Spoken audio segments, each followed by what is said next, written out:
If anyone has missed any meetings or anything like that, just know that we're all up to date on video recordings on the Summer Voice page. Minutes are all up there too, slide decks. So I don't think anything's missing. I think it's all there if you want to go back and look at anything. I've also been taking like PDF screenshots of the Jamboard at the end of our sessions, so they're in the meetings files if you need them. Let me make sure captions are good to go. If you need them, you click on those 3 little dots at the bottom, and then it'll give you some options.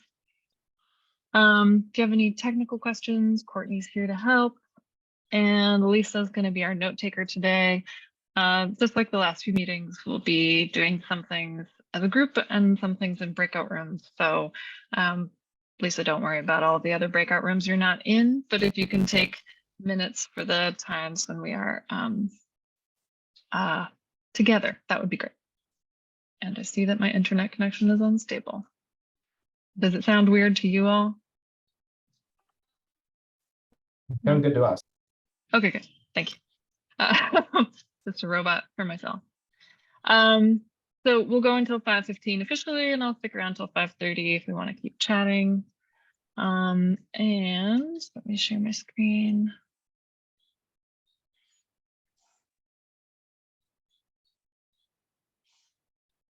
Okay, we are in meeting 7. We're really getting there.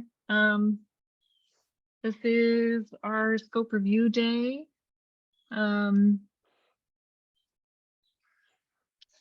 So just to kind of give you a reminder of where we're at right now, this is our second to last meeting for phase 1. We will begin phase 2 in the fall, dates to be decided. And part 1 is really about kind of getting to know those past precedent examples, and then assisting in the generating of the RFP, which we are deep in right now. And just to give you a reminder of part 2 coming up is going to be once we've gotten some responses in from interested consultants, consultant teams, we'll be looking at those as a group, making a recommendation to the mayor for who to hire. And then the other big piece that will come down the pike for phase 2 is really pushing the public outreach piece. We, brought all of you on to this committee, both because of your own expertise and also because of your connections within the community. You have a variety of access points to different groups of people in Somerville in general. And so part of your big mission will be spreading the word about this work, supporting our effort to build buy-in for it, keeping people up to date on how it's going, what else is coming along, that sort of thing. So we'll talk more about this as we go further, and I think we can figure that role out a bit more as we go along. But just to remind you that is a part of the committee member job. And then you'll also be involved in looking at drafts of the plan and giving feedback to the consultants. The objectives that are within the charter, are sort of partly to provide a space here for us all to have conversation, advising the consultant team and our city staff. But again, there's this big piece about supporting the community input element of this work. And I just wanted to bring this up partly that as we're honing in on this RFP language and everything, that we have sort of the ability to assess both our own capacity as you all as the committee, as staff, for doing some of that public outreach work, in addition to the consultant doing some of that as well. And okay, that's that for, just wanted to give you a reminder of that. Today we're mostly going to be reserving time for digging into the scope and trying to go over comments and things like that. I think we have one community member here. Thank you so much for coming. We're going to reserve most of this time for the committee's work so they can get through all of that. We do set aside some time at the end for public comment. And if you can't stick around, and you want to leave a comment, there are a couple links for leaving a comment separate from this forum, but stick around please for as long as you'd like. I'll put you in one of the breakout rooms so you can just observe, and yeah, we're happy to have you here. Okay, announcements for today. So as Renee mentioned last week, the NOFA conference is coming up, and there's a great pollinator track. If you didn't already know this, Renee is working as pollinator network coordinator for NOFA. Super exciting. So I assume if you have questions about it, you can ask her. And it should be a cool series of talks that are very relevant to this work. So if you feel like checking that out, please do. I think we've just gotten confirmation for Kate Kennan meeting at the Blessing of the Bay to talk about the meadow works that they're doing for July 19th at 9 a.m. I know that's not a very convenient time for people who have 9-to-5 jobs. And so we'll do the best we can to, take some notes, share those notes back with the group. But if you can come, we'd love to have you there. Let me know if you can come. It'd be great just to have a sense of who might be showing up. Lisa and I were talking the other day about field trip options, given that we have this opportunity for the Kate Kennan talk on the 19th and the NOFA conference the week afterwards. There's a lot going on. So we had this thought that maybe for our last meeting, we would meet partly online just for the start of the meeting, to have an opportunity for people to make public comment if they wanted to come and speak. That would be a sort of more accessible venue for that. And then maybe we would run till 4:45 or so to keep it a short meeting, and then go convene at the Growing Center until 6:30. So like maybe 5:15 until 6:30, depending on how long it would take you to shift from one location to another. And we could just spend a little time together, talk about what's coming next, and also just like have a little celebration of the end of phase 1. Anyone have any thoughts about that? Does that sound desirable? We could do it on another day, but there's just a lot of evening events for the NOFA conference that if you are interested in going to it, that it will provide a bunch of conflict there for being in 2 places at once.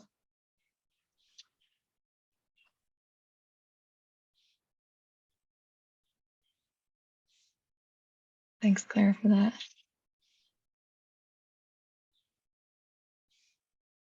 Anybody have any thoughts? Should we do that? Is there any way we could just have the whole meeting happen in person and then have it go to the normal time? The only reason I was steering away from that was so that there was an opportunity for the public to attend, but we could try to do a hybrid. Well, no, probably not from the garden, unless there's miraculously Wi-Fi there. But I wanted to make it possible for the public to chime in one last time if they wanted to. But like before this RFP is like done and everything wrapped up. But maybe that's not actually that necessary. I'm not sure. Well, what do you think? I don't know. I mean, I like the idea of public comment. I don't think I can do after the meeting that day, unfortunately. I mean, beyond normal meeting time. Yeah. It's totally, please do it without me. It does not have to. Okay, so maybe a couple people could do that after. Okay, I'll talk to Lisa about Wi-Fi possibilities of a little bit of public comment hybrid there if we want. We could always invite the public to the garden if they wanted to come and chat with us. I don't know if that's tempting at all for folks. I mean, it would kind of be nice to just like have a conversation among us, but that's my own opinion. Okay.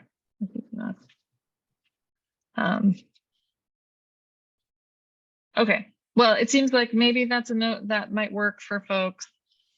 Maybe we could do it a little bit earlier rather than 4:40, like 5:15. Maybe we could push it a little earlier and just have a short brief. Whoever can do both, great. If only a couple of us can be online for a few minutes there before we meet in person, we could probably do that. I'll send you more details about that.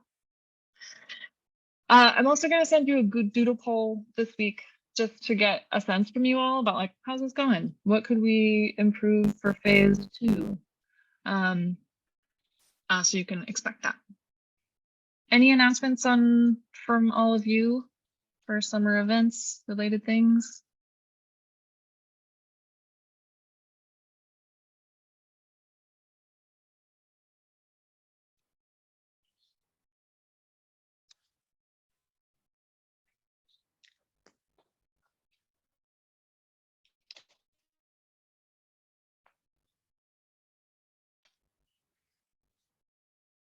I don't see anything, but also my screen's a little bit frozen, so please just speak up if you are there and have something to say.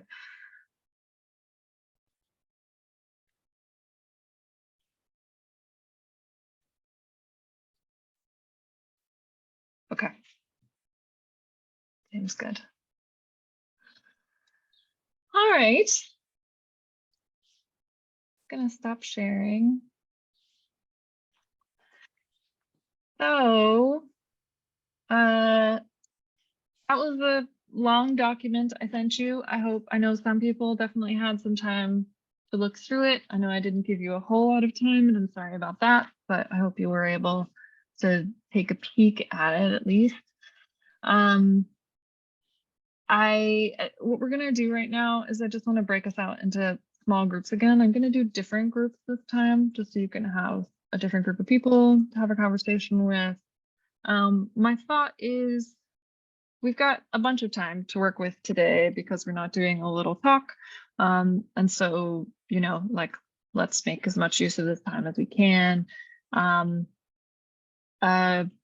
asked you when you were reading it through to think about like, did this capture your small group conversation? Are there any questions that still need to be hashed out? Anything you disagree with? Anything missing? And I think that, like, you know, from the comments I saw, some of that is coming up of like, okay, I think this needs to be a little more specific. Or, you know, this part isn't exactly clear. And I think if I can get you guys together in these groups just to sort of discuss like what comments came up for you, what needs to be discussed as a group, and really can you come to a conclusion together from having a discussion with each other. So you keep in mind the fact that any comments you give me at the end of this meeting, during this meeting today, I'm going to turn those into edits to this document. So the more specific, the more decided we can get together today, the easier that'll be. And the less you're leaving it up to me to figure out, you know? So like, here's your opportunity to kind of hash those final things out. Obviously, not everything about the plan needs to be decided today. As you saw, there's some space where we're saying like the consultant has expertise and we want them to bring that to the table. And so they might have different ideas about what would be the best thing to do. And that's totally fine and great. But what are the things we really need them to do that are the most important for us? I think is great for us to reach conclusions about. So I'm going to get us into some breakout groups. We're just going to do 3. And give me 1 second.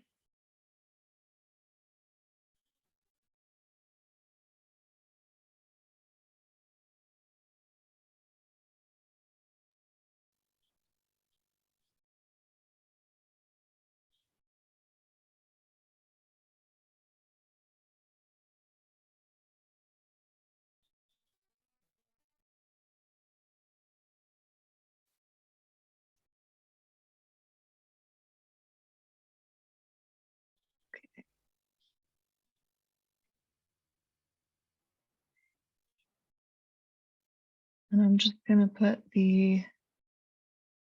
I'm not sure if the 617 is a separate person, but I'm putting that person into a separate room from everyone else. So hopefully that'll work. Let's take like a half an hour to talk through your comments and then let's come back together. So I'll move around. If you have any questions, you can ask me. And I think really like, again, What comments did you make that need to be discussed as a group? Can you reach any conclusions? And does anything need to be discussed as the whole group? Can we not figure this out in our group of 3 or 4, but do we need to bring it to the whole group to make a decision?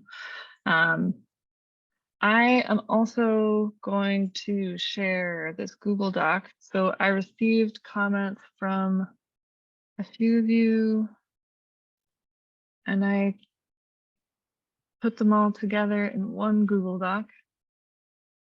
And I did this because the easiest way for me to make edits to this is from one document. So if you do make a conclusion, put it in this document, because then I will know what to change, and that will be the most useful. Any questions before we go off into different groups?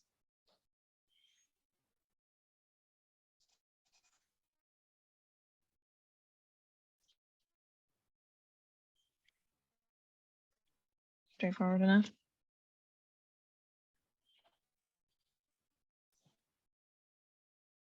Okay. All right. Best of luck.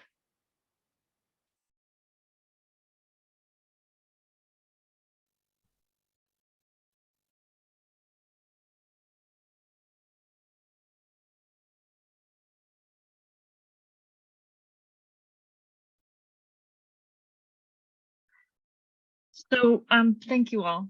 Thank you for your attention to this and your hard work. Very grateful.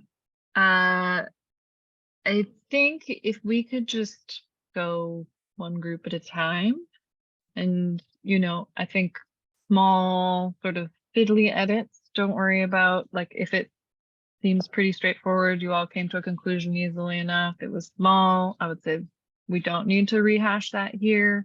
But I would love to know if there were any bigger ideas that you discussed, anything that you felt like you did come to a conclusion about that you could share, or was anything left a question that we need to discuss as a group? Yeah, we can just have one group start.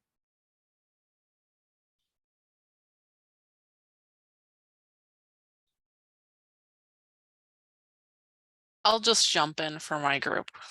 Thanks, Courtney.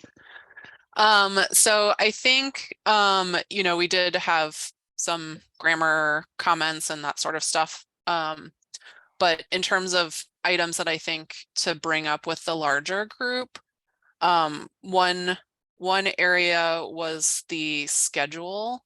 So like the overall year-long time frame.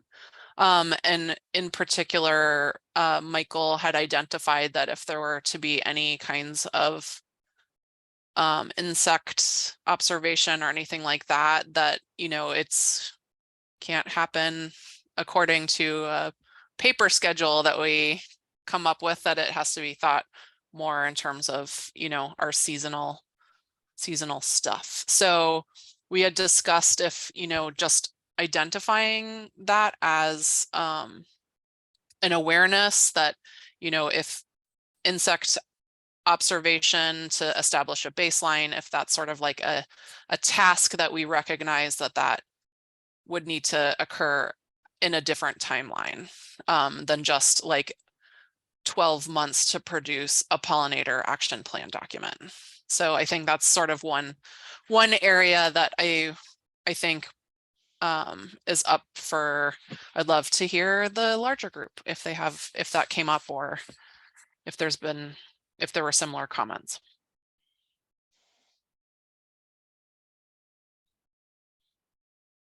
Lisa. That was one of our group's 3 areas for general conversation, for all the same reasons that you just said. And the only thing that I would add is it was kind of a question. May 2024 was put forward as like the end. And so we figured there was probably some reason for that. And what existing data is there that could be built upon, or could at least provide some foundation? So is there a way to mention what resources might be able to help support such planning? Like Claire's data, for instance.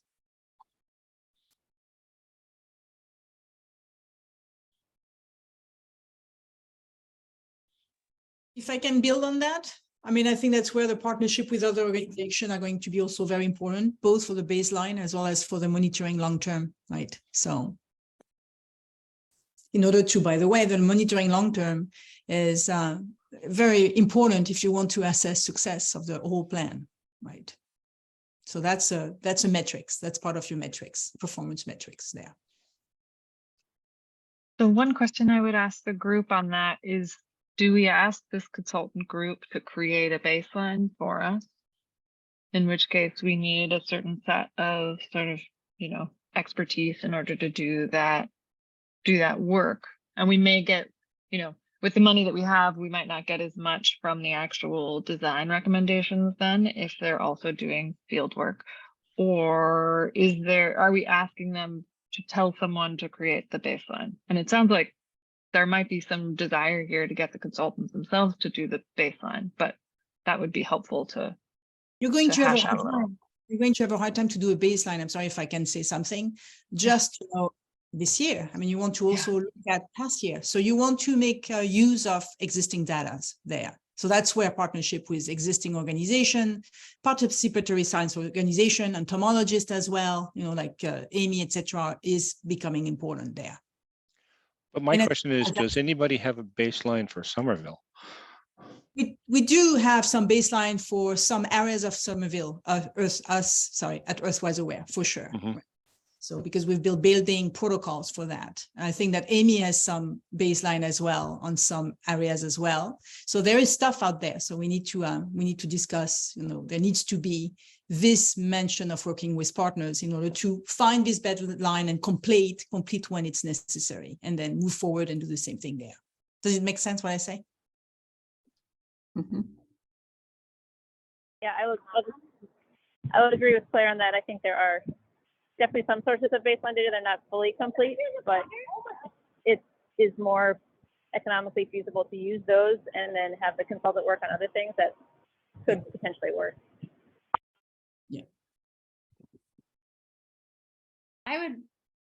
I really love the idea of using community groups and what we already, you know, the expertise we already have.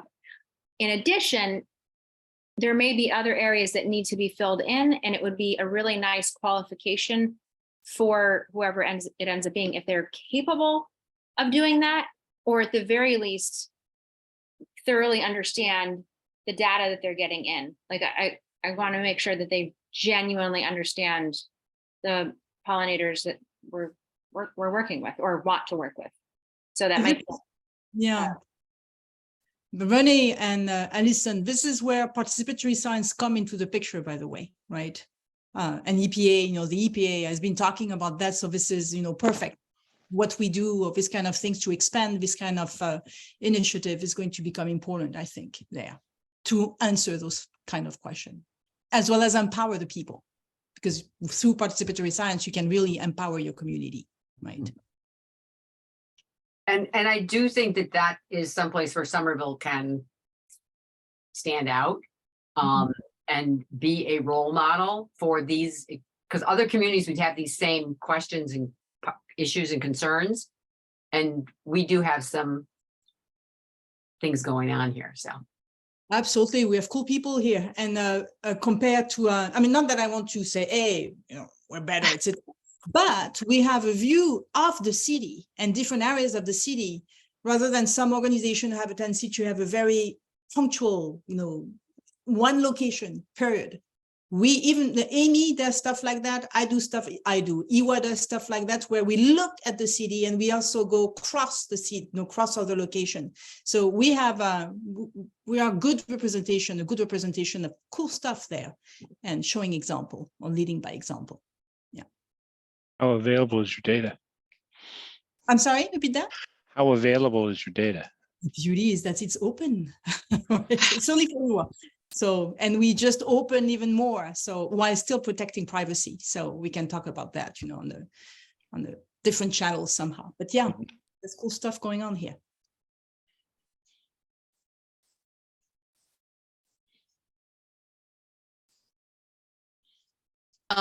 So I would say the second area that we probably touched on in terms of a larger group input is how we're using the term environmental justice.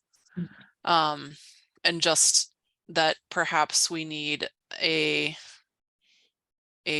specific definition for us that is different than the state given environmental justice metrics, or you know, we felt that our discussion tended to center around, you know, not just throwing the term in to throw the term in, but that it has a grounded, careful, thoughtful way to incorporate environmental justice into this plan.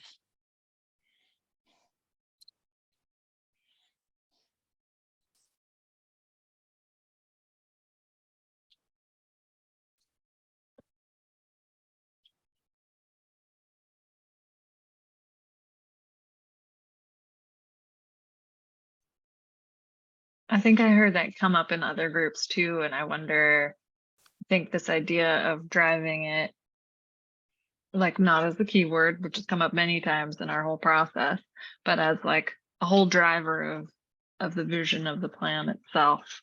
If there are ways that, are there any ways that you were able to get to any kind of specificity about like how we describe that within this scope of work? How do we like set up a consultant team to approach this as if, you know, or maybe we need to define what our environmental justice ambition, mission is within this project before we do that.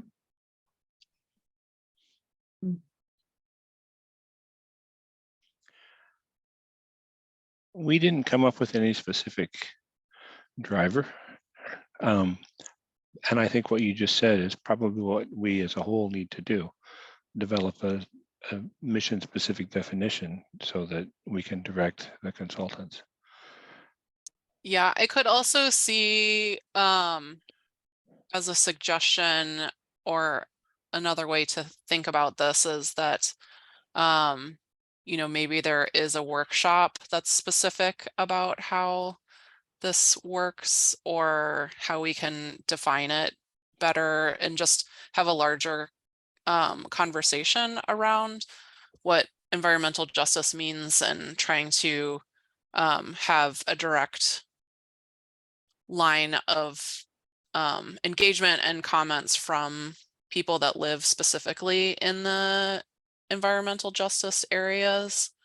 I think, you know, hearing from folks that are living in areas that have been identified EJ would be beneficial to understand their perspective on pollinators.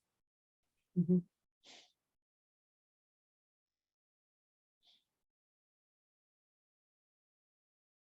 So that would be after hiring someone, right? Like that would be part of our public engagement process. I think it could be a strategy, yeah, but we would probably have to identify that in a whatever, a coordination or community outreach, or some other definition of how we're working through some of the meetings. In the scope itself, you mean? Yeah.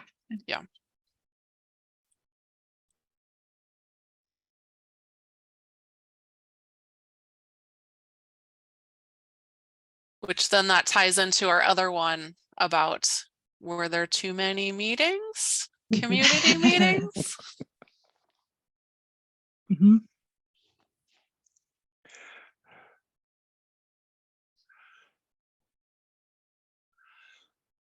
I mean, one thing I heard you all say was that we get the same people at community meetings. If you have multiple community meetings, we're not necessarily accessing a different group of people. I've also heard you all say that a virtual one would give a different group of people access potentially, and that versus an in-person one. So maybe it's not having a bunch of in-person ones, but that, like, you know, two different types. But I wonder, for the purpose of this bringing the consultant on and setting them up to imagine what their public process is. And again, keep in mind, the more we ask them to do in terms of community outreach, the less they have funding to do the other work. Do we ask them to, you know, do one community meeting and innovate other ways? Or do we imagine the committee's role is a lot of that outreach and we ask them to focus on other things? Or, you know, how do we go about framing this for them in this scope?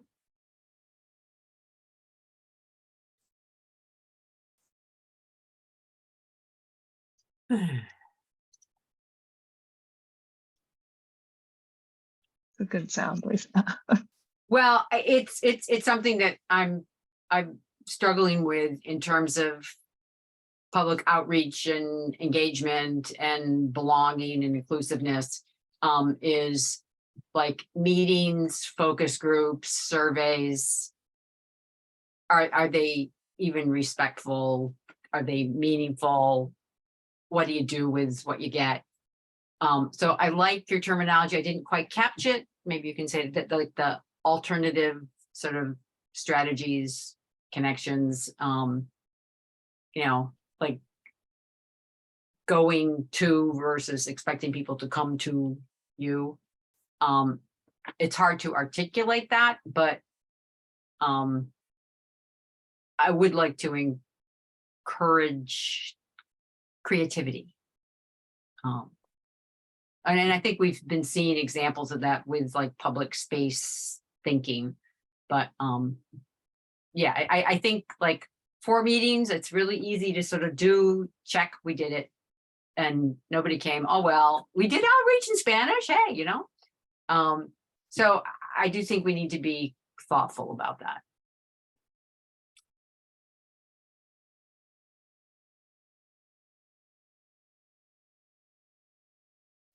I think this is a really important, oh, Courtney, go ahead. I was just gonna say, like, you know, maybe it's written so that it's a range of services, and that perhaps in like the proposers submittal that they talk about, they can, you know, give like a better community engagement strategy, or we're asking them specifically that that's like an important area for them to think outside of the box. Could we, and maybe this is just Alice and you talking this department, but talk to racial and social justice and to see if they have thoughts on how to do this? Yeah, I think that'll be something that we can do in phase 2, is have them come in and talk to the committee too. And maybe one of the things is that we actually want to focus on in our phase 2 meetings, which are set up to be monthly, like trying to get our own selves out there and like attending some of those events, because, you know, we probably aren't going to be able to ask the consultant to go out to all of these events that we think are actually, you know, a way to find people who wouldn't show up at a public meeting necessarily. And we can work with RSJ to think about more innovative ways of reaching out, you know, social media, internet, in addition to like feet on the ground. I know Judy's talked about flyering in the past. And some of that might end up falling on us to do.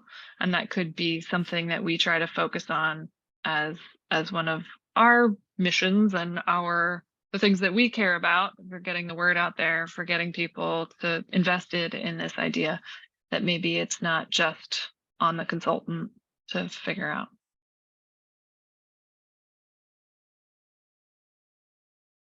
No one's got anything else to do, right? We can just do this in our life.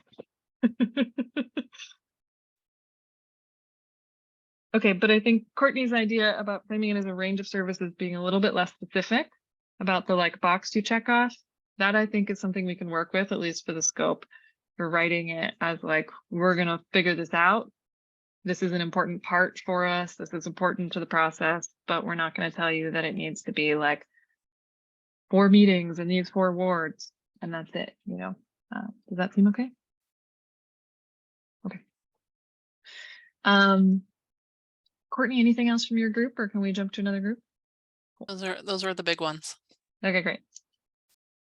Group next, whichever group.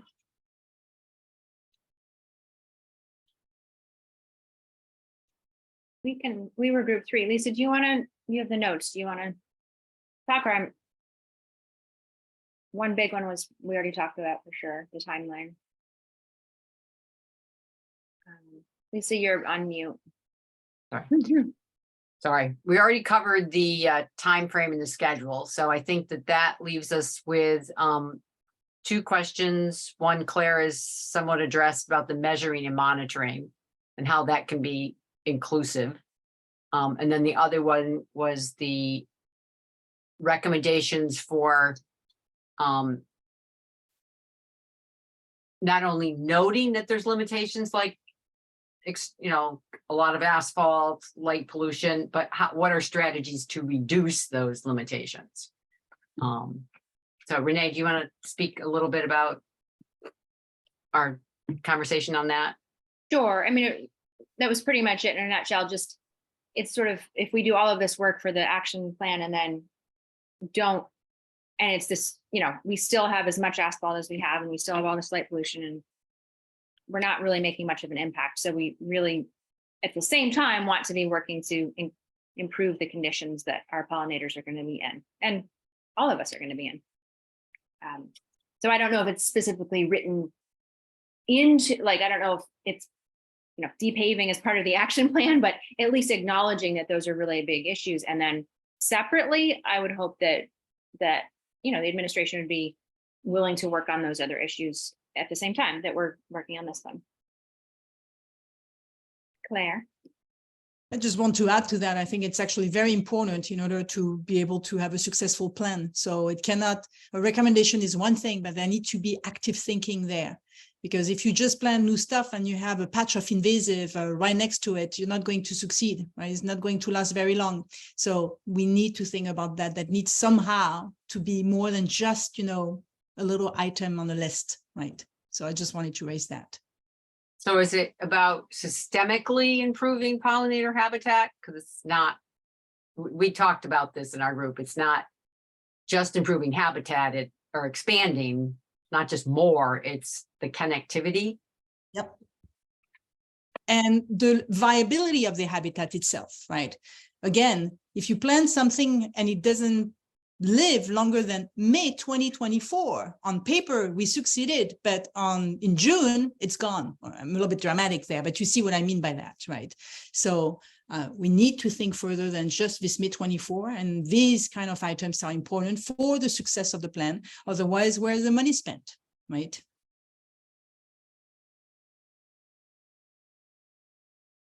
I think every other comment, so we talked through all the comments, and I think we as a group agreed they all were relevant. So as you're reading through, if you see them there, we all liked them.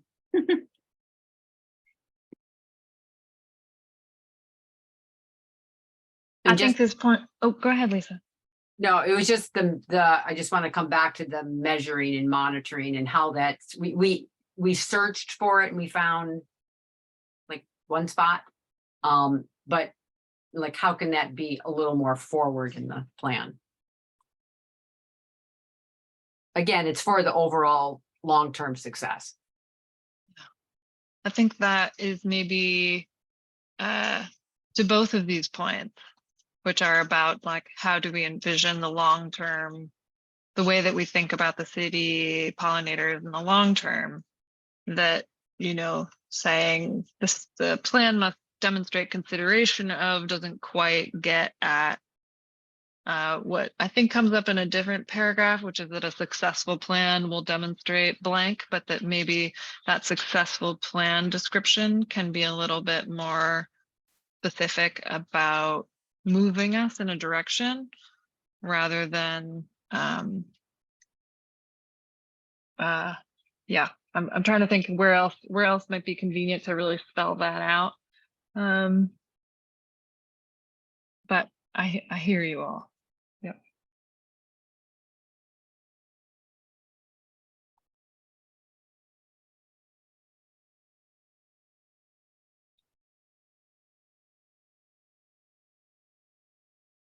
Any other ideas about that or any other notes from your group?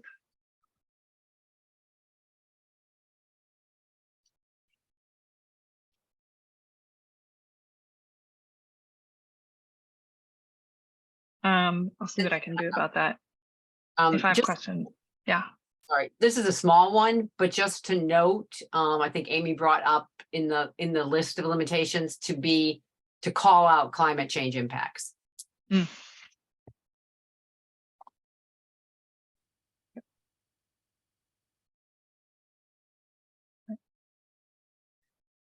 If anyone needs to leave, totally fine to do so. Otherwise, let's go to the last group. Well, I can speak to one of the things that we talked about, and others in the group can pitch in. We kind of homed in on the homeowner toolkit and wondered, does it include, is it specifically targeted to homeowners? Are recommendations for the city, for business owners, for commercial properties, for developers, are those recommendations elsewhere? I mean, are there other equivalents to homeowners toolkit, but for professionals and public entities? And then in terms of just the homeowners toolkit, if it's only one of a number of recommendations, could it be expanded to include opportunities for renters, for small businesses that maybe have flower pots out front, or I can't think of the word for it, but planters out front and what they plant in their planters. People who are in condominiums or big apartment buildings, and how could they resources for them to approach management of their building in converting some of their landscaping to pollinators. So is all that, I didn't see that laid out any place clearly, and wondered if that needed more attention. We all that was something we all agreed on.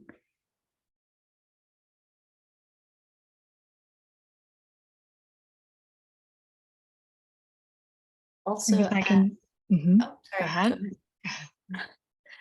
I said I'll add to Judy's comment. We were in the same group. Yes, to the having the toolkit be a little bit more inclusive of different types of residents and community members wherever they may reside, and sort of, I think it was I don't know if Amy's here, but Amy mentioned, something that a resident can go to their HOA, for example, and advocate for different practices in their landscape that they might not be able to actually alter themselves. Say someone with no outdoor space that lives in a building that has, external landscaping. And then, so second to that comment from Judy, and then sort of tying back a little bit to what the previous group was talking about on potential pollinator habitats and sort of the sustainability of potential pollinator habitats that will be implemented. One of the things we talked about in the deliverables site analyses, the sort of 9.1.2, the study of existing and potential pollinator habitats, wondering if we can elaborate a little bit on sort of what factors are going into determining what a potential pollinator habitat is, and if we can elaborate a little bit on sort of, I think we talked about sort of priority matrices, and how do we, there might be many habitats that could be planted, but what should the city prioritize in terms of like what's going to survive, what's going to be able to be taken care of, what's not going to be overridden by invasives, or what's going to be a pain to water. So wondering if the consultant, both this group and the consultant group, can provide sort of a list of factors that can be weighed into this matrix to determine priority planting areas. And how we can, I'm not sure how we can lay that out a little bit more clearly in the deliverables list, but we talked a little bit about that.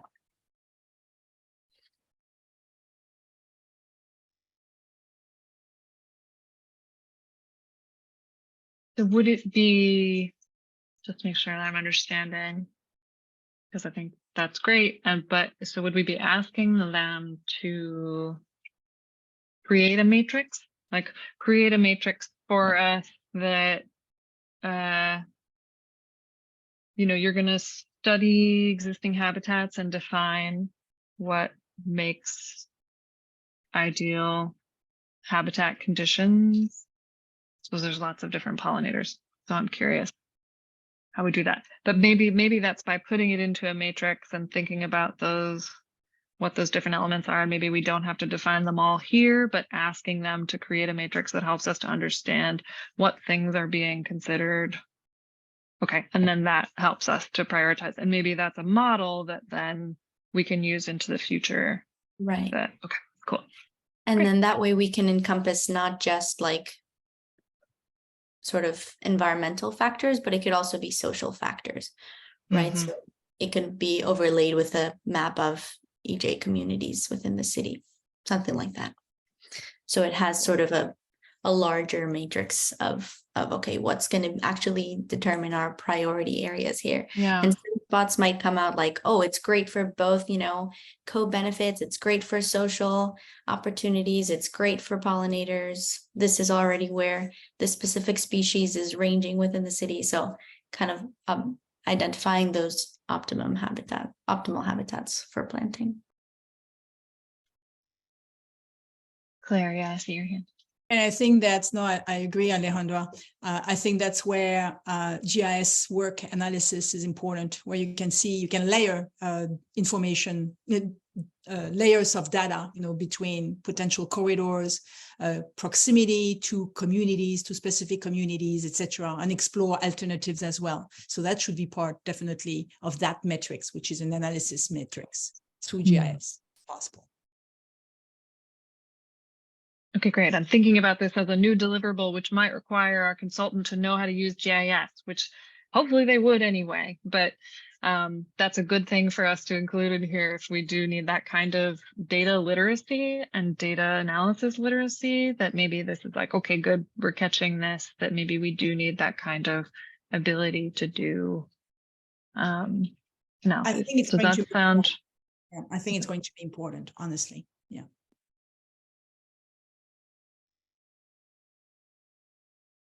Okay, and the one other clarifying question I want to ask that group is,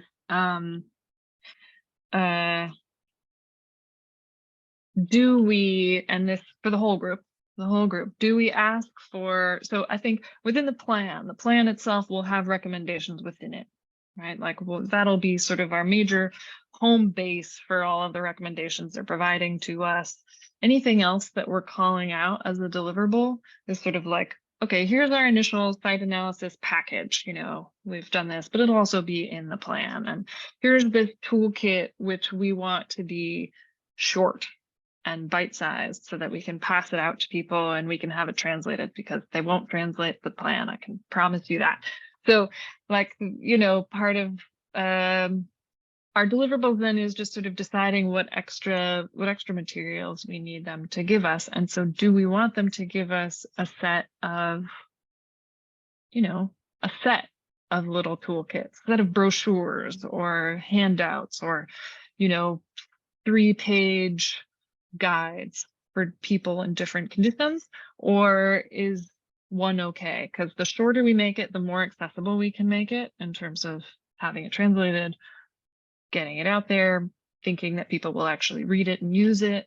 But yeah, Courtney, I feel like you're about to say something about this, but Lisa, I see your hand too. Well, I was going to reference Courtney because I was going to say, is this another place to use make some suggestions on the types of deliverables? We're thinking, one example is a home, toolkit but because I think different consultants will have different skill sets that might point to different deliverables, and that's part of what makes them a good fit or not. And they may have an idea that we haven't had yet. So I kind of like the openness that Courtney like planted a seed in my head about.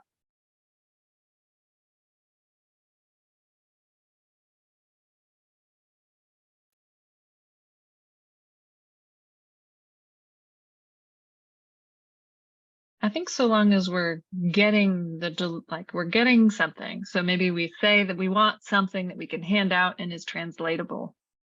Then maybe that's enough.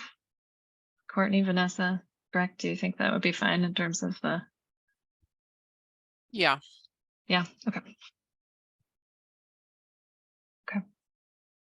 Then we don't have to figure it out right now. I would say at least be like as vetted by city staff or something. So you don't want them to just give you a piece of paper with an insect on it and say, here you go.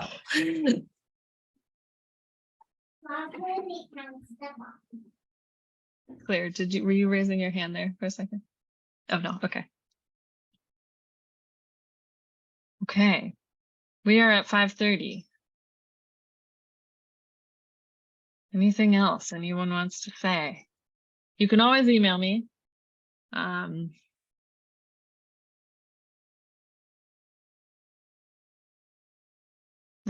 Okay. So where we go from here is I'm going to take all these comments. I'm going to make another draft. I'm going to run it past, other staff members who know more than I do.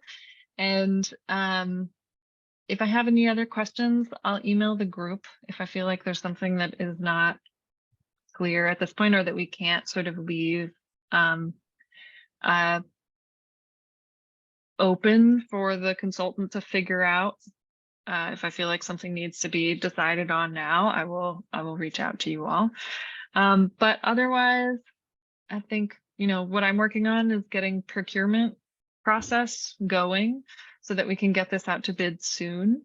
Whether or not that'll happen, I can say that it won't happen by the time we meet next, but hopefully the plan will be finished. The draft will be finished. We'll have that good to go. And my dream is to get it at least advertised that week. So we'll see if that's possible, but we might be looking at early August for this going out to bid. And I'll just keep you posted on that whole process. I will kind of run through it with you all at our next meeting, and I'll send you a note about a plan for our next meeting to do a little bit of public comment online and then meeting in person. And we'll try to overlap it as much as we can with our normal meeting time and extend it a bit for those who want to stick around.